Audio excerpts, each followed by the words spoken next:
ஆண்டவர் இயேசு கிறிஸ்துவில் எனக்கு மிகவும் பிரியமான நம்பிக்கையாளரான லூர்து அன்னையின் பக்தர்களான சகோதர சகோதரிகளே, அன்பார்ந்த அனைத்து அருள் சகோதரிகளே, மிக முக்கியமாக இன்றைக்கு உபயம் எடுத்து கொண்டாடுகின்ற பிரான்சிஸ்கன் அலோஷியஸ் கொன்சாகா சபை அருட்சகோதரிகளே,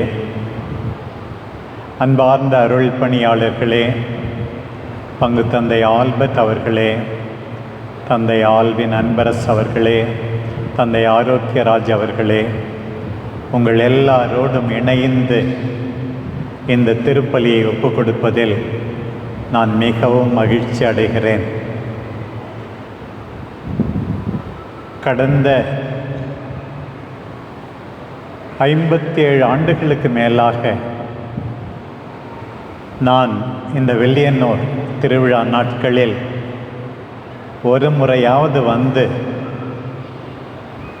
ஜெபிக்காமல் இருந்ததில்லை. இந்த நேரத்தில் ஆண்டவருக்கு நன்றி கூறுகிறேன். லூர்து அன்னையின் பாதுகாப்பால், பரிந்து பேசுதலால் நான் இந்த இடத்திலிருந்து பெற்றுக்கொண்ட அழைத்தலுக்காக, என்னுடைய இத்தனை ஆண்டு கால வாழ்வுக்காக, உருவாக்கத்துக்காக, பணிக்காக இறைவனுக்கு நன்றி கூறுகிறேன். எனவேதான் ஏற்கனவே இந்த நிகழ்வில் நான் பங்கு பெறுவது நிச்சயமாக இல்லை என்றாலும், தந்தை ஆரோக்கியராஜ் அவர்களோடு இணைந்து சேலத்திலிருந்து வந்து நானும் இந்த திருப்பலியிலே பங்கெடுப்பதில் மிகவும் மகிழ்கிறேன்.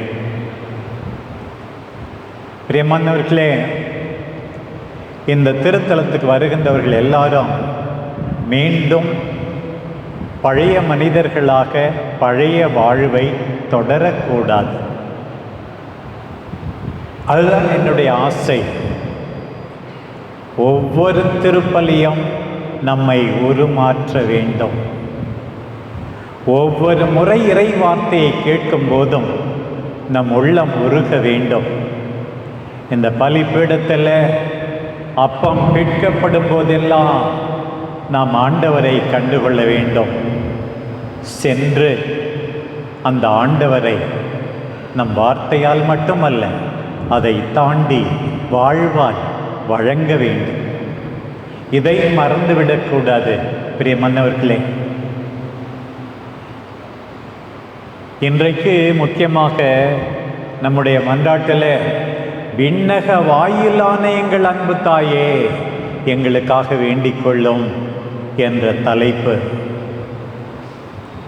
மோட்சம் அன்றைக்கு அடைக்கப்பட்டது நம்முடைய முதல் பெற்றோர்கள் பாவம் செய்ததால், கீழ்ப்படியாததால், சாத்தானை நம்பியதால், கடவுளின் கட்டளையை புறக்கணித்ததால் மோட்சத்தின் கதவு, விண்ணகத்தின் கதவு மூடப்பட்டது. இதோ ஆண்டவருடைய அடிமை, உமது வார்த்தையின்படியே எனக்காகட்டும் என்று பதில் கொடுத்த நம் அன்பு தாயால் விண்ணக கதவு மீண்டும் திறக்கப்பட்டது. விண்ணகத்திலிருந்து கடவுளே மனிதனாக காரணமாயிருந்தவர் ஒரு விதத்திலே நம்முடைய தாய் விண்ணகத்தின் கதவை திறந்தார். நாம் எல்லாரும் அந்த விண்ணகத்துக்கு போக உதவி செய்யக்கூடியவர் அதே அன்பு தாய்தான். நிறைய பேர் எங்க சொல்லுவாங்க, சாமி பரலோகம் போகணும் சாமி, அதுதானே முக்கியம் என்று கேட்பார்கள். இன்றைக்கு திரளாக கூடியிருக்கின்ற பக்தர்களே, லூர்து தொலைக்காட்சி வழியாக இத்திருப்பலியில் பங்கெடுக்கின்ற மற்ற சகோதர சகோதரிகளே, நீங்கள் எல்லாரும் பரலோகம் போக வேண்டும். விண்ணகத்தை திறந்து தன் மகன் வர காரணமாயிருந்த தாய் அதே கதவு வழியாக நாம் எல்லாம் விண்ணகம் செய்ய உதவி செய்வாராக. இந்த இறைவாக்கின் அடிப்படையில் ஆண்டவர் நமக்கு சொல்லுகின்ற மற்ற செய்திகளை சிந்திக்கவும் உங்களை இன்றைக்கு அழைக்கிறேன். உயிர்ப்பு பெருவிழா முடிந்து கடந்த சில நாட்களாக திருத்தூதர் பணியிலிருந்து வாசகங்கள், முக்கியமாக 2ஆம் அதிகாரத்திலிருந்து 5ஆம் அதிகாரம் வரை வாசிக்க கேட்டோம். இன்றைக்கு 6ஆம் அதிகாரத்தில் 2ஆம் அதிகாரத்தில் எப்படி வல்லமையோடு பேதுரு உயிர்த்த ஆண்டவருக்கு சாட்சி சொன்னார் என்று கேட்டோம். அதை பலரால் தாங்கிக் கொள்ள முடியவில்லை, எரிச்சல் அடைந்தார்கள். இன்னும் சிலர் நாங்கள் என்ன செய்ய வேண்டும்? பேதுரு மீண்டும் மீண்டும் சொன்னார், மனம் திரும்புங்கள். பிரியமானவர்களே, இந்த திருப்பலிக்கு வந்திருக்கிற சகோதர சகோதரிகளே, இப்போது இறைவார்த்தையை கேட்டுக்கொண்டிருக்கிற மற்ற அன்பர்களே, நாங்கள் என்ன செய்ய வேண்டும்? பேதுரு வழியாக ஆண்டவர் நமக்கு சொல்வது, மனம் திரும்புங்கள். தவறான வழியிலே போய்கொண்டிருக்கலாம், யூ டர்ன் பண்ணுங்கள், ஆண்டவரிடம் திரும்பி வாருங்கள். அது ஒரு முக்கியமான செய்தி இந்த நாளிலே ஆண்டவர் நமக்கு சொல்வது. பாருங்கள், 2ஆம் அதிகாரத்திலே கேட்டோம். 3ஆம் அதிகாரத்தில் நடக்க இயலாத ஒருவரை பேதுருவும் யோவானும் நடக்க வைக்கிறார்கள். மற்றவர்களால் தாங்கிக் கொள்ள முடியவில்லை. எப்படி இவன் நடந்தார்? இது முடியாதே. நாசரேத்தோர் இயேசுவினுடைய வல்லமையால் பாருங்கள், மீண்டும் தொடக்க திருத்தூதர்களுக்கு துன்பத்துக்கு மேல் துன்பம். பாருங்கள், நல்லது செய்தாலும் துன்பம். இன்றைக்கு எத்தனையோ பேர் அப்படித்தான் நினைத்து கொண்டிருப்பீர்கள். நல்லதானே செஞ்ச, என் பிள்ளைங்களை படிக்க வச்சனே, உருவாக்கினனே, நன்றி கெட்டத்தனமாக நடக்கிறார்களே, என்னுடைய பணியை யாரும் பாராட்டுவதாக தெரியவில்லையே. 3ஆம் அதிகாரத்தில் அதைத்தான் பார்த்தோம். நடக்க முடியாதவரை நடக்க வைத்தது குற்றமா? இது நடைபெற காரணமாக இருந்தவர் ஆண்டவர் இயேசுதான் என்று சொல்வது குற்றமா? அதற்காக சிறையில் அடைக்கப்பட வேண்டுமா? துணிச்சலோடு சொன்னார்கள், நாங்கள் மனிதருக்கு கீழ்ப்படியக்கூடாது, கடவுளுக்குத்தான் கீழ்ப்படிய வேண்டும் என்று. பிரியமானவர்களே, எத்தனையோ நேரத்தில் மனசாட்சி நம்மை உறுத்துகிறது, மனிதருக்கு கீழ்ப்படுகிறோம். இன்றைக்கு ஆண்டவர் சொல்லுகிறார், மனிதருக்கு கீழ்ப்படிவதை விட கடவுளுக்கு கீழ்ப்படிய வேண்டும். கடவுள் இறை வார்த்தை வழியாக பேசுகிறார், பெற்றோர் வழியாக, ஆசிரியர் வழியாக பேசுகிறார். எல்லாவற்றை விட முக்கியமாக உன்னுடைய மனசாட்சி வழியாக பேசுகிறார். பிரியமானவர்களே, நாம் எல்லாரும் மீண்டுமாக ஆண்டவரை உமக்கு கீழ்ப்படிவேன் என்று உறுதி கொள்ள வேண்டும். இந்த 4ஆம் அதிகாரத்தில் இன்னும் ஏற்கனவே 2ஆம் அதிகாரத்தில் குறிப்பிடப்பட்டது போல அந்த தொடக்க நம்பிக்கையாளர்களின் வாழ்க்கையினுடைய தூண்கள் என்ன? இறை வார்த்தை, இறை வேண்டல், நற்கருணை, நட்புறவு என்றெல்லாம் அழகாக சொல்லப்பட்டிருக்கிறது. பாருங்கள் தேமானவர்களே, நான் இவ்வளவு தூரம் சேலத்திலிருந்து வந்தேன் என்றால் இறை வார்த்தை அறிவிக்க ஒரு வாய்ப்பு என்று தான் வந்தேன். இறை வார்த்தை, இறை வேண்டல், புனிதமிகு நற்கருணை, நட்புறவு. தொடர்ந்து 4ஆம் அதிகாரத்தில் எல்லாரும் ஒன்றாயிருந்தார்கள், பகிர்ந்து கொண்டார்கள். தனக்கு என்று சேர்த்து வைக்கவில்லை.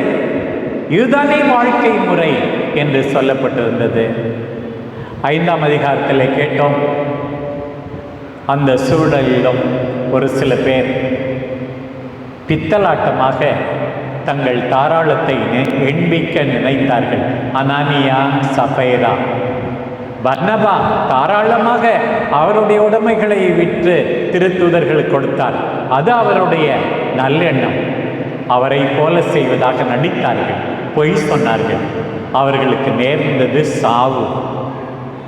நல்லவனாக நடிக்காதே, வாழ்ந்து காட்டு. நடித்தால் உனக்கு சாவுதான். பித்தலாட்டம், போலி என்றால் சாவுதான். இதெல்லாம் பாருங்கள், இந்த 4 அதிகாரங்களிலே அழகாக நமக்கு இந்த கடந்த 2 வாரமாக நமக்கு சொல்லப்பட்டன. இன்றைக்கு பார்க்கிறோம் ஒரு பிரச்சனை என்னவென்றால், விதவைகள் பலருக்கு உதவி செய்ய வேண்டும் என்று ஒரு வழக்கம். யூத விதவைகள், கிரேக்க விதவைகள், அங்கிலும் பாகுபாடு, பாரபட்சம். கிரேக்க விதவைகள் தாங்கள் கண்டுகொள்ளப்படவில்லை என்று புலம்பினார்கள். பிரியமானவர்களே, நம்முடைய குடும்பங்களிலும் எத்தனையோ பிரச்சனை. ஆதி திரு அவையிலே பிரச்சனை, நம்முடைய குடும்பங்களிலும் பிரச்சனை. இந்த சூழலில் எல்லாம் நாம் செய்ய வேண்டியது என்ன? திருத்தூதர்கள் என்ன செய்தார்கள்? கலந்து பேசினார்கள். இன்னைக்கு நிறைய பேருக்கு பிரச்சனைகள் மிகுவதன் காரணம் என்னவென்றால் கலந்து பேசாததுதான். திரு அவை நமக்கு சொல்லிக் கொடுக்கிறது. உட்காருங்க, பேசுங்க, கணவரிடம் பேசுங்கள், உங்கள் மனைவியிடம் பேசுங்கள், பிள்ளைகளிடம் பேசுங்கள், உடன் பிறந்தாரோடு பேசுங்கள், பேசி தீர்த்து கொள்ளுங்கள். திரு அவை நமக்கு பாடம் கற்றுக் கொடுக்கிறது. திருத்தூதர்கள் கடைசியாக முடிவெடுத்தார்கள். நாம் இந்த வேலையை செய்தால் ஜெபிப்பது கெட்டு போய்விடக்கூடாது, இறை வார்த்தை அறிவிப்பது கெட்டு போய்விடக்கூடாது.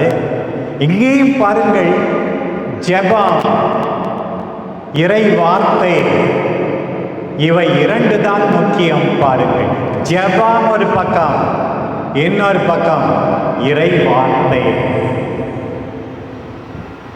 இவை இல்லாமல் வேறு எதுவுமே நடக்க முடியாது. பிரியமான சகோதர சகோதரிகளே, ஒவ்வொரு நாளும் ஜெபிக்க வேண்டும், ஒவ்வொரு நாளும் இறை வார்த்தையை கேட்க வேண்டும். இன்றைக்கு ஆண்டவர் நமக்கு மீண்டும் நினைவுறுத்துகிறார். ஜெபம், இறை வார்த்தை. பிறகு என்ன செய்தார்கள்? 7 பேரை தேர்ந்தெடுத்தார்கள். அவர்கள் எப்படிப்பட்டவர்களா? நேர்மையானவர்களாக இருக்க வேண்டுமா? அவர்கள் எல்லா சூழ்நிலையிலும் ஆண்டவருக்கு உகந்தவர்களாக இருக்க வேண்டுமா? ஆவியால் நிரப்பப்பட்டவர்களாக இருக்க வேண்டுமா?